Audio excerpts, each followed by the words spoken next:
ওই পোলাও আমার দরকার নাই, বিরিয়ানিও আমার দরকার নাই, কিন্তু আমি একদম খোলা চ্যালেঞ্জ 294টাই দরকার হলে প্রার্থী দেবো। কে কোথায় জিতবে কে হারবে তারা দেখে। আগামীকালই আত্মপ্রকাশ করবে হুমায়ুন কবিরের নতুন দল। তার আগেই জোটের বার্তা দিলেন বাম কংগ্রেস আইএসএফকে। তবে জোটে ছাড়া না মিললে কি করবেন হুমায়ুন কবির জানালেন তিনি, এবং তার প্রস্তুতি সভার একেবারে শেষ পর্যায়ে ঐতিহাসিক জনসভার মূল মঞ্চ তৈরির কাজ সরজমিনে পরিদর্শন করলেন।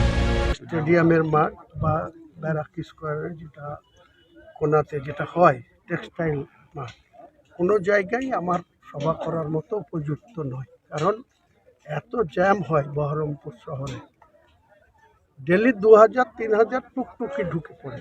আমাদের মতো লোক যারা ট্যাক্স দিয়ে গাড়ি চাপিয়ে আমাদের গাড়ি মুভমেন্ট করতে গিয়ে যেটা 5 মিনিটে পৌঁছানোর কথা সেটা আপনার আধ ঘন্টা লেগে যাচ্ছে। তাহলে আমার যে লোকজন যাবে, এত লোক যাবে বিভিন্ন জেলার প্রান্ত রাজ্যের প্রান্ত থেকে, আমার পরে মনে হলো ওদের তো মানে অবস্ট্রাকশন ছিল, প্রশাসনের মাধ্যমে ওরা 22 তারিখে কি করবে সেটা বোঝা যাবে।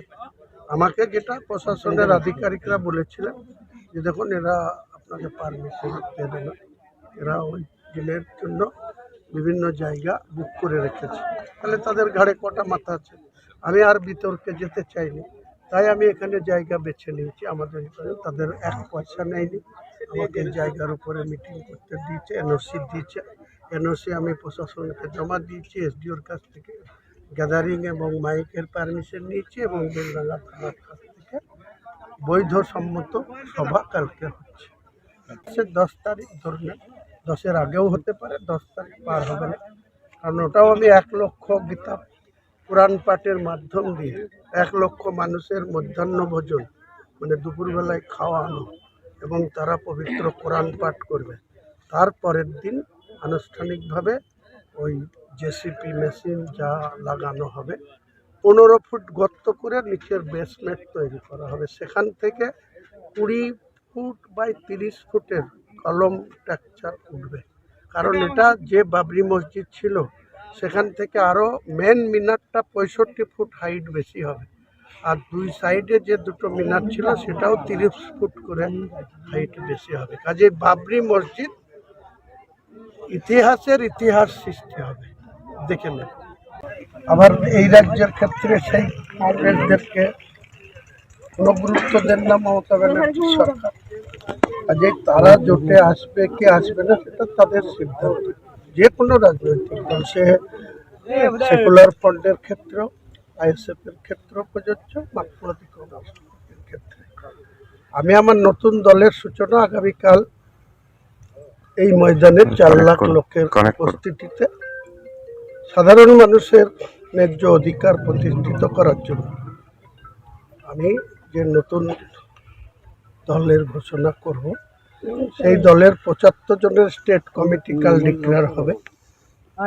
পশ্চিম মেদিনীপুরের জেলার একজন সভাপতি ডিক্লেয়ার হবে গোটা রাজ্যের মধ্যে।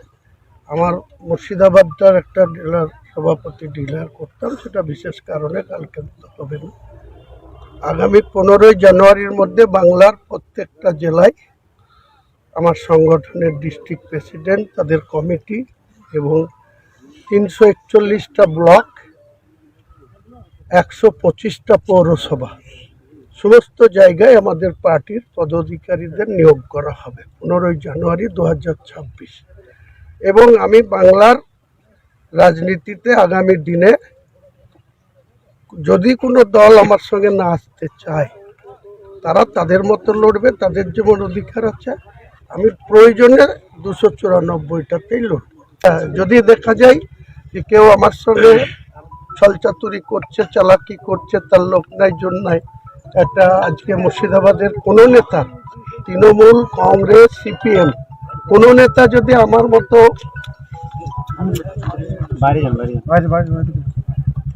মতো একটা ব্লকে লোক জমাতে পারে, আমি গত শুক্রবার এখানে জুম্মাতে, এটা রাজনীতির কোনো সম্পর্ক নাই, জুম্মাতে প্রথম জুম্মায় 1 লাখ লোক হয়েছিল, দ্বিতীয় জুম্মায় অনেক এরিয়া বাড়ানো, অনেক জমিতে ফসল ছিল, তাদের কম্পিটিশন দিয়ে সেই জমি বাড়ানোর পরেও দেখা যাচ্ছে যে 2 লাখ মানুষ এখানে আবেগে, যাদের ঝা চকচকে সব মসজিদ আছে 2 তলা 3 তলা, সেই মসজিদ ব্যক্তি রেখে মসজিদকে বাড়িতে রেখে তেনারা এখানে জমির মধ্যে নামাজ পড়তে চলে আসছে। এই যে ইমোশন, এই যে হুমায়ুন কবিরের বাবরি মসজিদের ঘোষণা নিয়ে মানুষের যে আবেগ মুসলমান সম্প্রদায়, আগামী দিনে আমি বাংলার রাজনীতিতে প্রয়োজনে 294টাই লড়বো। কে কোথায় লড়বে সে তারা বুঝে নেবে। 34 বছরের বাম জামানাও প্রতারণা করেছে, মিথ্যাচার করেছে, 14 বছরের টিএমসিও করেছে। তাদের যোগ্য জবাব দেওয়ার জন্য আগামী দিনে 37% মুসলমান বাংলার মসনদে কারা বসবে তার নির্ণায়ক শক্তি হবে, সেটা করে দেখা। কারণ এই যে বাবরি মসজিদের 33 বছর আগে বাবরি মসজিদ, 464 বছর আগে বাবর সে সম্রাট ছিল, সে অত্যাচারী ছিল না, মানুষের কাছে তার গুণমুগ্ধ কোনো গুণ ছিল আমার দেখার সুযোগ হয়নি। বর্তমান ভারতবর্ষে কেন বিশ্বের যে সমস্ত মানুষ বেশি আছে কারো বয়স নিশ্চয়ই 464 বছর নেই। হার্ডলি কেউ 100 ইয়ার, কেউ 50 বছর, কেউ 60 বছর, কেউ 10 বছর। বর্তমান বিশ্বের যারা মানুষ আছে তারা কেউ বাবরের শাসনকালে ছিল না। বাবর যদি অত্যাচারী হয়, তার জন্য যদি তার করে যাওয়া মসজিদ, তার তৈরি করে যাওয়া মসজিদ আমি বানাতে পারবো না, ভারতের সুপ্রিম কোর্ট তো বলেনি। যদি সুপ্রিম কোর্ট বলতো মসজিদ বানানো যাবে না, তাহলে বানাতাম না। এখনো বাংলার কিছু মমতা ব্যানার্জির পা চাটা কিছু লোক আছে, তারা এখনো আমার বিরুদ্ধে অনেক কথা বলতে দেন। আমি এটা করবই বলেছি, করব। এবং এর সঙ্গে হসপিটাল, এখানে ট্যুরিজম স্পট কি করে করতে হয়, হসপিটাল, মেডিকেল কলেজ, একটা ইউনিভার্সিটি হাফ ডান করে রেখে দিয়েছে বাংলা সরকার। 7 বছর আগে ডিক্লেয়ার করা হয়েছে। এখানে বাংলা, বিহার, উড়িষ্যা, মুর্শিদকুলি খাঁ থেকে শুরু করে শেষ নবাব সিরাজউদ্দৌলা, একজন লর্ড ক্লাইভের পাল্লায় পড়ে এক মির্জাফর, তার ছেলে মেরন। লর্ড কিল্লাবের উদ্দেশ্য ছিল সিরাজকে গ্রেফতার করে বন্দি করে রেখে ওই বাংলার মসনদটা দখল করা, কিন্তু তার মির্জাফর, যার সহযোগিতায় এটা সাকসেস হয়েছিল, সেই মির্জাফরের ছেলে মিরন কিন্তু সেদিন একটা সিরাজউদ্দৌলার মাথাটা কেটে নিয়েছিল, মাথাটা সরিয়ে দিয়েছিল। মাথা খুঁজতে 7 দিন পরে পাওয়া গেছিল, তার 2 দিন পরে কবরস্থ হয়েছিল, কিন্তু তার মাথা পাওয়া যায়। তাই এইসবের নিয়ে কেউ কথা আছে?